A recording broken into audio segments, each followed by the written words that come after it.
At 04:24 hours, local time, 6 Ukrainian attack drones ripped through the night sky over occupied Donetsk, heading straight toward a rail and road junction that was vital to Russia's logistics network. Below them, along the Debaltseve rail line, a 24-car train was hauling about 1,600 tons of fuel, enough to keep an entire Russian armored regiment operating for a full week. But the Russian side had no idea that in just 50 seconds, that fuel would never reach the front line. It would never be pumped into tanks, infantry fighting vehicles, or supply trucks. Instead, it was about to erupt into a giant column of fire in the middle of one of the fiercest contested zones in the war between Ukraine and Russia.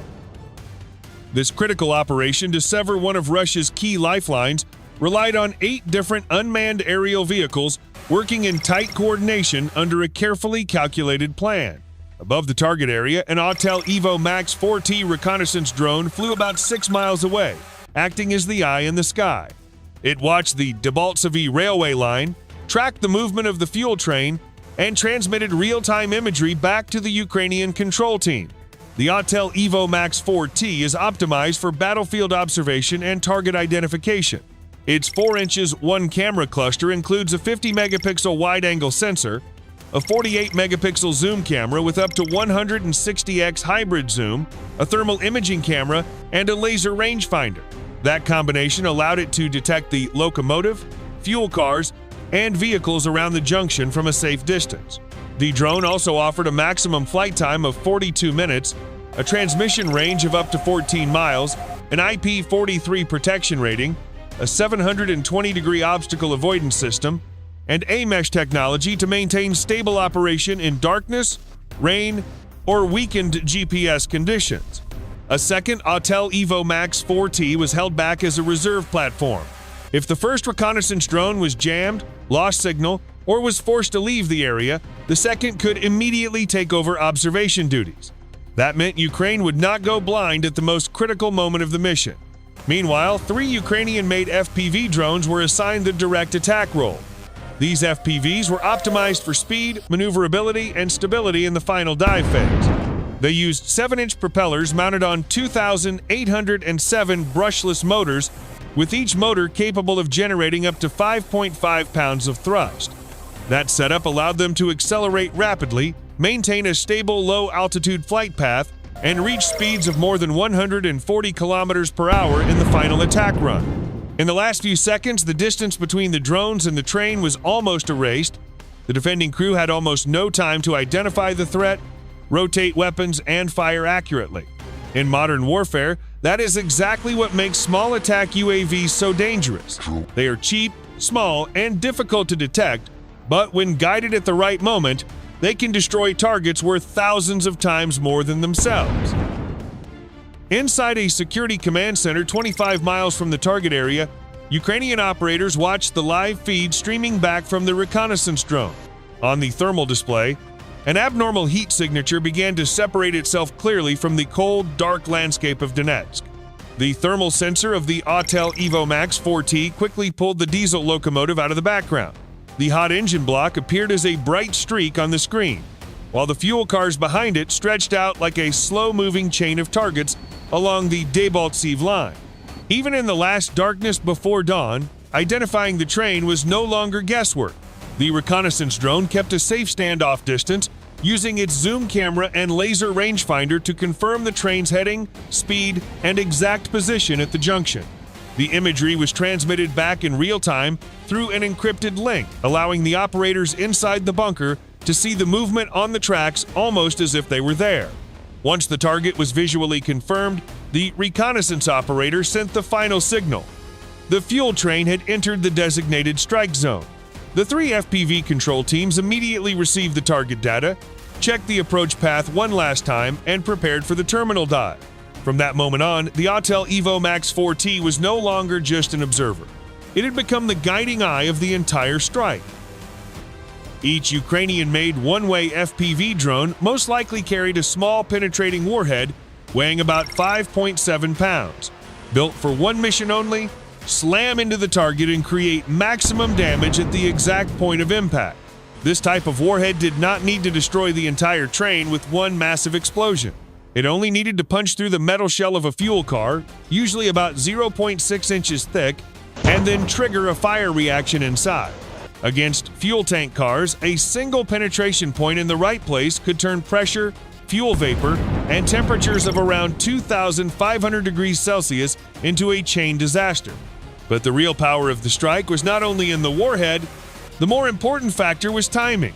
According to this scenario, Ukrainian intelligence had tracked the train for many hours through local reconnaissance sources, identifying its movement schedule, its speed through the Debaltseve area, and the 1-2 minute window when the train was farthest from Russia's main air defense layers.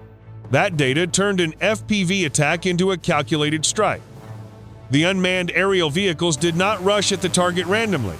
They were brought in at the right section of track, at the right moment, and through the right defensive gap when the 2-4 car train carrying 1,600 tons of fuel had almost no time left to escape the trap closing around it.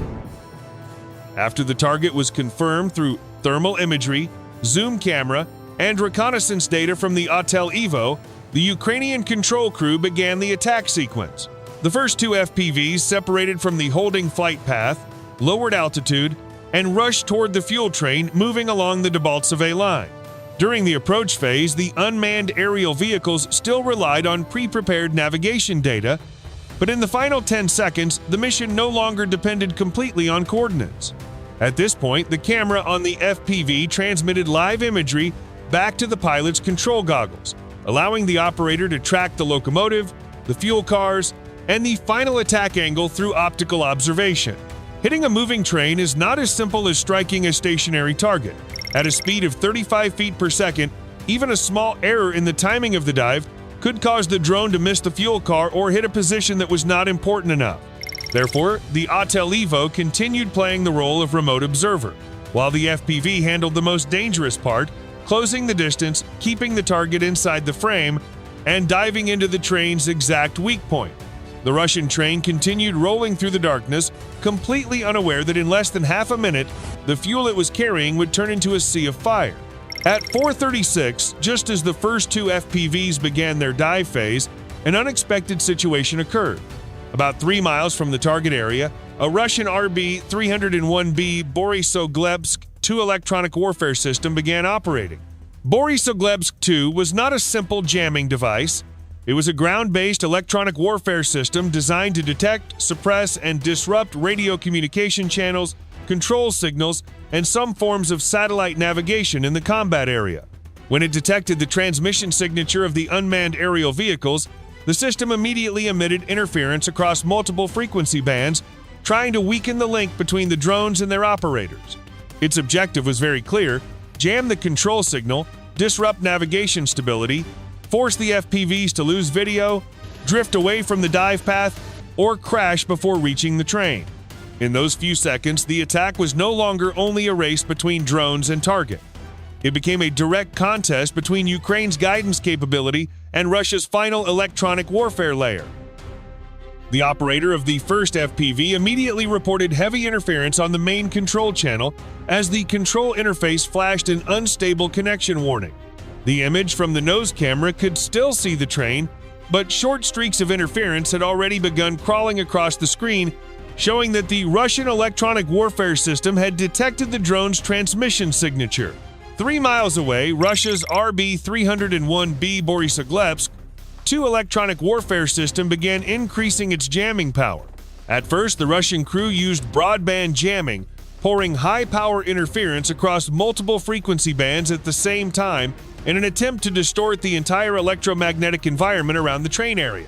Their goal was simple: break up the video feed, destabilize the control channel, and force the FPV to drift off its dive path before it could reach the fuel cars. When that method failed to create an immediate effect, Borisogledsk 2 switched to focused jamming. Instead of spreading interference across the full signal spectrum, the system began concentrating energy into the frequency bands commonly used for UAV control and tactical video transmission.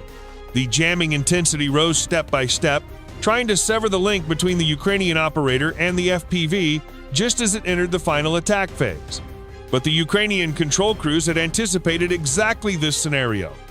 The attack drones did not depend entirely on a single signal channel. They used backup links, encrypted transmission, and flexible frequency switching mechanisms to maintain control inside a heavily jammed electromagnetic environment.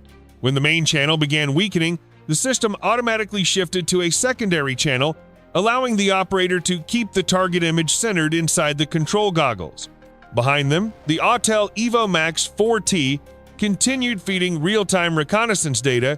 Holding a safe standoff distance, it used its zoom camera and thermal sensor to track the fuel train, confirm its movement direction and speed, and identify the positions of the oil tank cars along the Debaltseve line. Even when the FPV link was being hit by pulses of interference, the reconnaissance platform still maintained the overall picture of the battle. Debaltseve 2 then increased the pressure again by degrading the navigation signal. Beyond jamming the control link, the system tried to distort GPS data and make it harder for the UAV to determine its precise position in space. But by that stage, the FPV no longer depended fully on satellite coordinates. Inside the flight controller, accelerometers and gyroscopes continuously measured heading, tilt, acceleration, and every small change in the drone's movement. That inertial measurement system created a backup navigation layer that could not be jammed in the usual way. It did not need satellite signals to know how many degrees the FPV was banking, how it was accelerating, or what direction it was diving. When the positioning signal weakened, the operator reported switching to backup guidance mode. From that point on, the nose camera became the decisive sensor. The body of the fuel car appeared clearly in the frame, shaking slightly with the movement of the train on the tracks. The image stabilization system kept the aiming point centered on the metal body, while the operator adjusted the dive angle second by second. The Autel EVO continued confirming the target from a distance, while the FPV used direct imagery to maintain the final approach path. That combination of reconnaissance data, inertial guidance, and optical control meant Debaltseve 2 could not break the entire attack chain. It could jam one channel, it could weaken the positioning signal, but it could not make the train disappear from the camera, and it could not stop the operator from seeing the fuel car directly in front of the drone's nose. At 0436 hours local time, the first Ukrainian FPV attack drone slammed straight into the 8th fuel car of the train.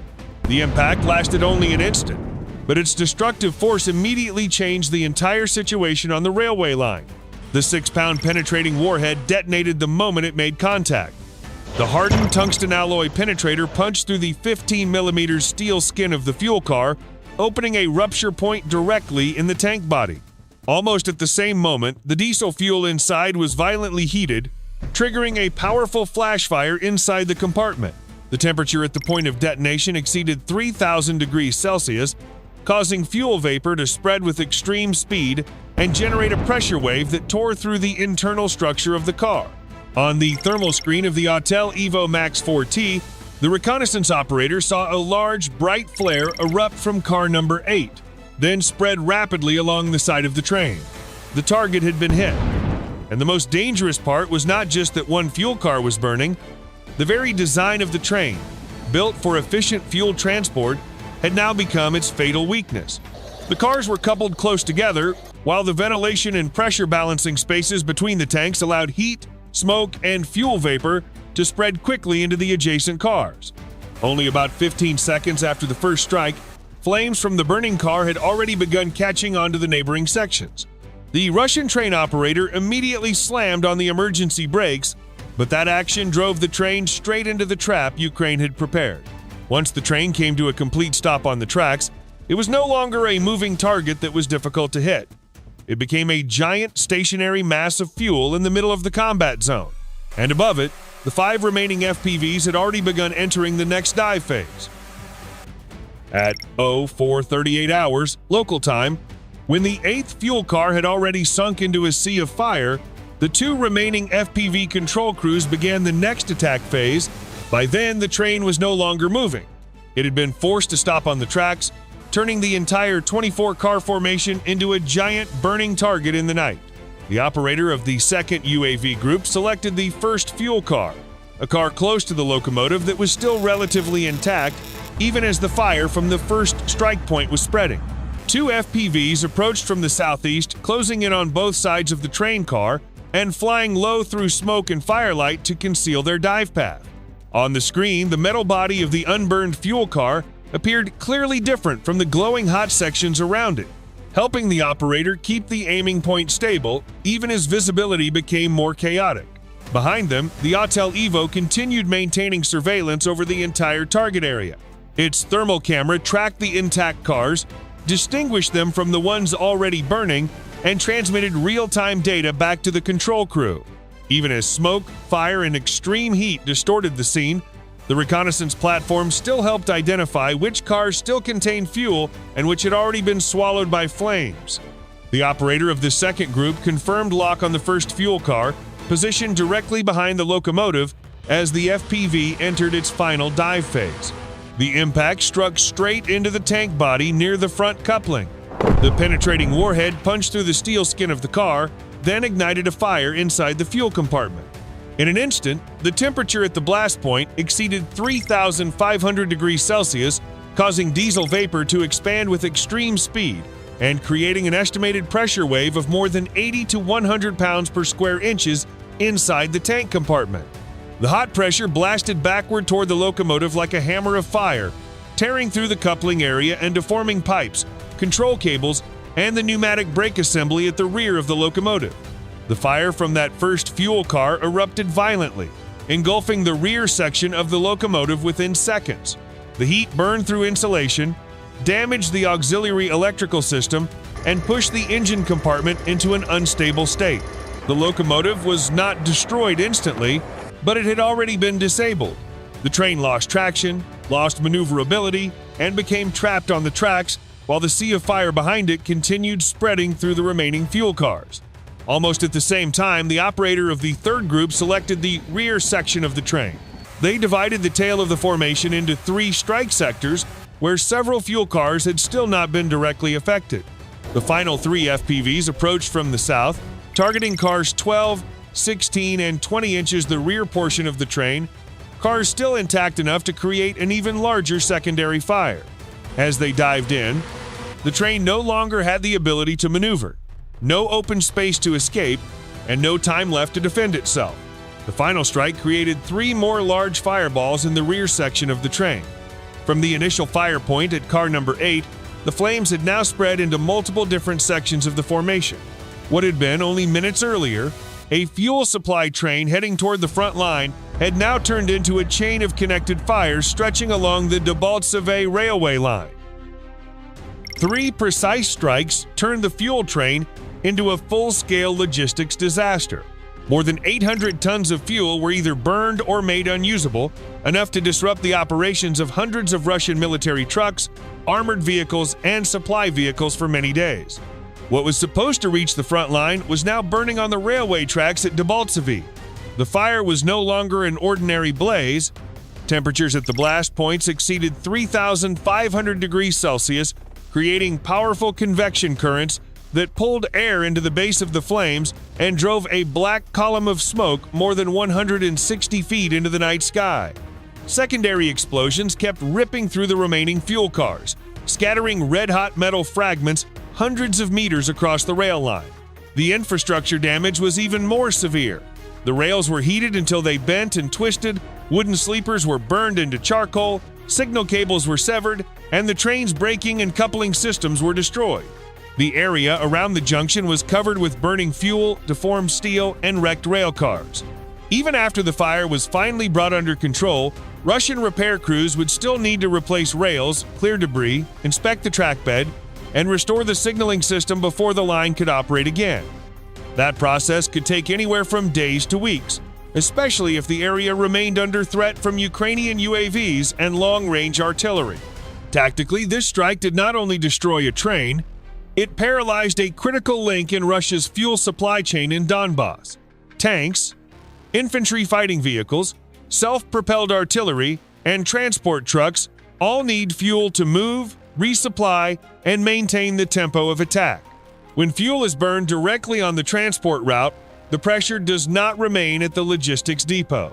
It appears immediately on the front line, where every liter of diesel can determine whether a unit advances or is forced to stop. Debaltseve is an important rail and road junction, linking the Russian rear to operational directions across Donbass. Striking this location meant Ukraine did not need to confront the entire Russian armored force head-on. Instead, it hit its lifeblood. An armored convoy without fuel is nothing more than dozens of tons of steel waiting for resupply. The second consequence was that Russia would now be forced to disperse its air defense. When rear logistics routes are no longer safe, systems like Pantsir, S-300, or electronic warfare units cannot focus only on protecting the front line. They must also be pulled back to guard bridges, roads, railway stations, fuel depots, and transport junctions. That thins the defensive layer elsewhere and opens more gaps for Ukraine's next strikes. And perhaps the greatest impact lies in psychology. This fire sends a very clear message. Areas that Russia has controlled for years, including logistics routes deep behind the front line, are no longer absolutely safe rear zones. If Ukraine can find a train, track it for hours, and strike it at exactly the right moment, then every other fuel depot, transfer station, and supply convoy can also become the next target. It all began with only a few small UAVs, but the result was a 24-car train disabled, hundreds of tons of fuel burned, a vital railway line paralyzed, and Russia's entire logistics chain in the Debaltseve area placed on alert. If you found this analysis useful, leave a comment below. In your opinion, how could strikes on fuel and logistics affect the tempo of Russian operations in the coming days? Do not forget to like, subscribe to the channel, and share the video to support future analysis content. Thank you for watching, and see you in the next video.